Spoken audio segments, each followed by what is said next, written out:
In this video, we're going to learn about the squeeze theorem. So the squeeze theorem says that let's suppose we have three different functions here, f, g, and h, where g is in between f and h for all x in an open interval that contains some value c.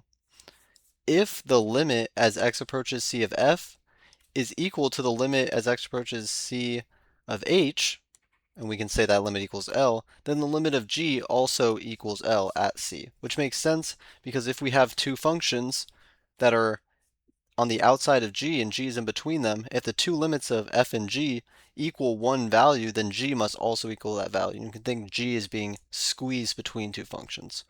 And so this will make a lot more sense once we start looking at some examples. Let's look at this example here. We see that we have this f of x function that's always greater than x squared and always less than this function right here. And we want to find the limit as x approaches 0 of f of x. And so we don't actually know what the function f of x is, but we actually don't need to, and let's see why. And so the squeeze theorem, since we know that's what we're going to be using, and the key indicator of why we want to use squeeze theorem is when we're given this inequality here. And so we know by the squeeze theorem that if the function on this side equals the function on this side, or the limit of the two equal, then the function being squeezed in between will also equal that limit. And so that's what we need to check. So let's look at the limit as x approaches 0 of the left function, x squared. And we see we can just use direct substitution, that's just going to equal 0. And now let's take the limit as x approaches 0 of the other function on the other side, 3x squared plus 2x to the fourth. We can use direct substitution as well here, and 3 times 0 squared plus 2 times 0 to the fourth also equals 0. And so since these two functions are equal to each other, or the two limits equal each other, and they equal a finite value of 0, then that's enough to say that since we already know that f is in between these two, that the limit as x approaches 0 of f of x also equals 0. And so that'll be our answer by the squeeze theorem. Now it can be really helpful to see what the graph looks like. So we have x squared right here, and we have this function 3x squared plus 2x to the fourth in red. And so the function that we were trying to find is f of x, and we don't know exactly what it is, but this is an example of what it could have been, this purple function.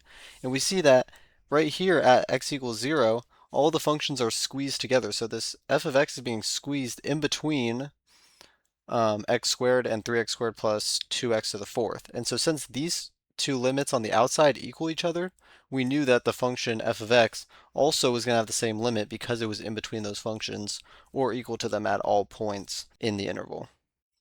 So now let's see how we can use the squeeze theorem to evaluate certain limits. So this limit right here, we have x approaches 0 of x squared times sine of 3 over x. And so if we try to use direct substitution, we'll get 0 squared on the outside times the sine of 3 over 0. Now, even though the 0 cancels everything out, because we have it divided by 0, we still can't use direct substitution to just say the limit equals 0. And so we actually have to deal with this dividing by 0. But we can't really think of an easy way to manipulate this function to remove this dividing by x, and so we can actually use the squeeze theorem here. And so let's see how we can do that. And so the biggest indicator here is we have this trig function and then we have something multiplied on the outside. This is a form that you'll want to look for to use the squeeze theorem. And the reason is we know an interval for trig functions. We know that a sine function, no matter what's on the inside, in this case 3 over x, will always be greater than or equal to -1 and always less than or equal to +1. And that's because sine just goes around in a circle, with the top being 1 and the bottom being -1. Okay, so because we know this interval, now we have an interval here.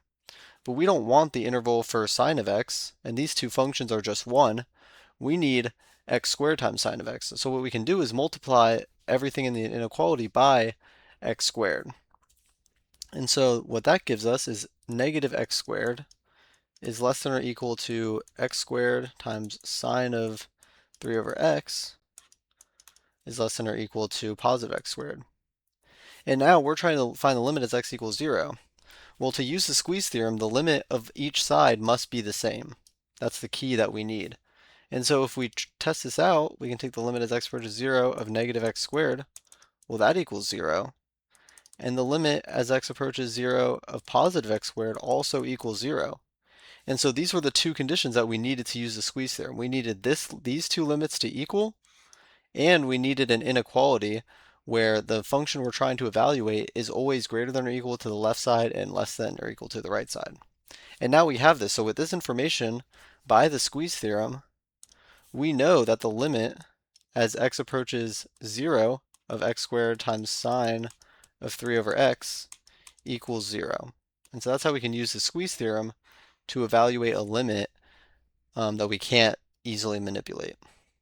Okay, and then to see what the graph looks like here, we have positive x squared over here and negative x squared over here, and this right here is x squared times sine of 3 over x. And so we can see how it gets really crazy and whips around in here, but we always know that it's going to be within this interval of x squared and negative x squared.